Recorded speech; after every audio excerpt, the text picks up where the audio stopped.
আসসালামু আলাইকুম। আপনারা সবাই কেমন আছেন? আশা করি সবাই ভালো আছেন। আজকে আমি আপনাদের সামনে এনেছি দম বিরিয়ানির রেসিপি।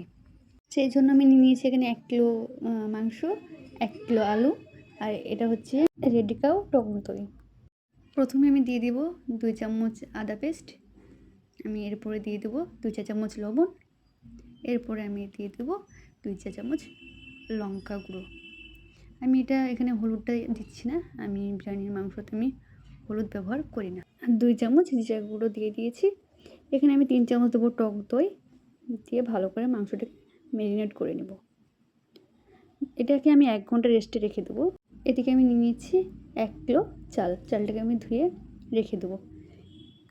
এরপর আমি পেঁয়াজ কেটে রেখেছি। পেঁয়াজটাকে আমি বেরেস্তা করে নেব।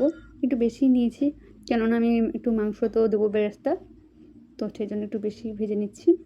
মাংসতে পেঁয়াজ বেরেস্তা দিলে মাংসর আরও টেস্টটা বেড়ে যায়, তো আমি সেই জন্যই মাংসতে পেঁয়াজ বেরেস্তা দিই। তো আমি এদিকে বিরিয়ানির মশলাটা তৈরি করে নেব। এখানে আমি সব মশলা নিয়ে নিয়েছি।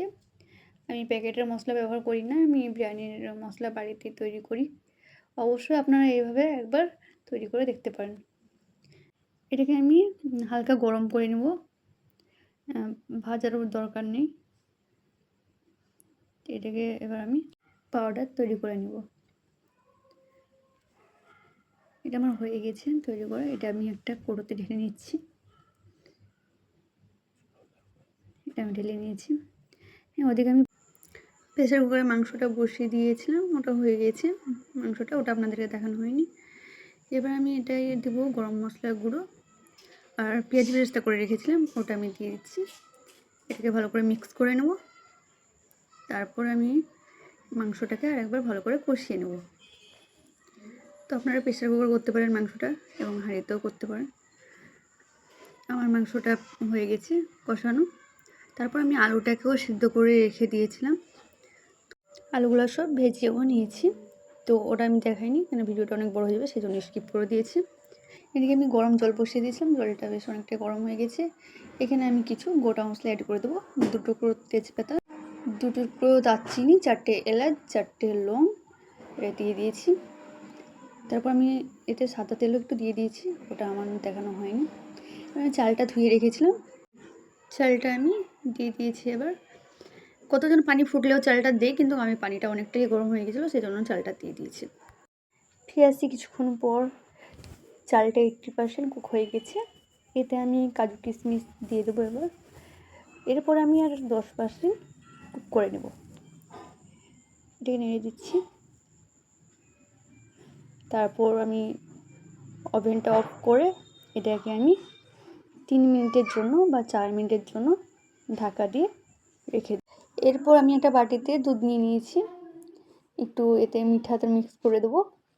এরপর আমি সব কিছু রেডি করে নিয়েছি এখানে। তো এই দুধটায় আমি 2 চামচ ঘি মিশিয়ে দিচ্ছি, আপনারা না মেশাতেও পারেন। এরপরে আমি হাঁড়িতে সাদা তেলটা দিয়ে দেবো, অল্প করে দিচ্ছি। তারপর আমি ভাত দিয়ে দিচ্ছি অল্প করে। আমি লবণ দিয়ে দিচ্ছি, কেননা আমি লবণটা দিতে ভুলে গেছিলাম। অবশ্যই পরে যখন ভাতটা 80% কুক হয়ে যাবে তখন আপনারা লবণটা দিয়ে দেবেন। তো আমি এখানে চিনিও ছিটিয়ে দিচ্ছি। কতজন চিনি দুধে দিয়ে দেয়, আমি দুধে দিই না, ছিটিয়ে দিই। এরপর আমি বিরিয়ানির মশলা যেটা আমি সেটা আমি অল্প করে দিয়ে দিচ্ছি। এরপর আমি ওই যে দুধটা ঘি দিয়ে যেটা মিক্স করেছিলাম এটা দিয়ে দিচ্ছি। তারপর পেঁয়াজ বেরেস্তা দিয়ে দিচ্ছি। এরপর আমি আলুগুলো আমি সব দিয়ে দেবো। এর উপরে আমি মাংসগুলো সব দিয়ে দেবো। এটা আমি 1 লেয়ারে সাজাবো, আপনারা 2 লেয়ারেও সাজাতে পারেন, 3 লেয়ারেও সাজাতে পারেন, কিন্তু আমি আজকে 1 লেয়ারেই সাজাচ্ছি।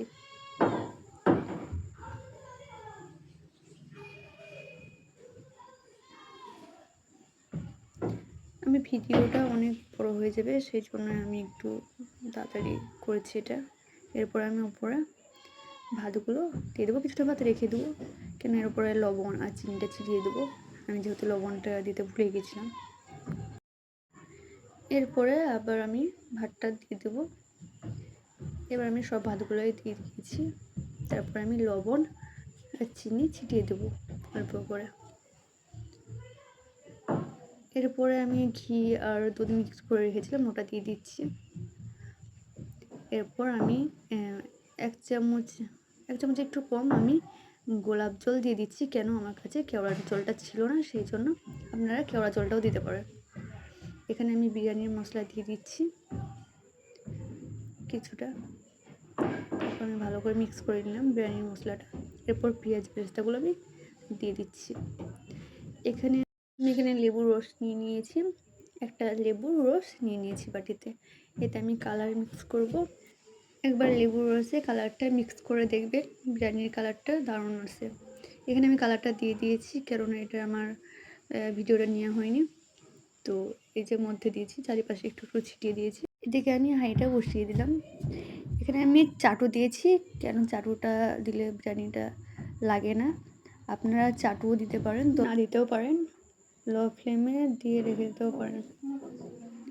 এরপর আমি 1 ঘন্টা দমে রেখে দেবো। আমি 1 ঘন্টা পর ফিরে আসছি। এবার আমি দেখবো কীরকম হয়েছে বিরিয়ানিটা। হ্যাঁ, বিরিয়ানিটা খুব সুন্দর ভাব উঠতে শুরু করেছে। তো অবশ্যই আপনারা বলবেন বিরিয়ানিটা আমার কেমন হয়েছে।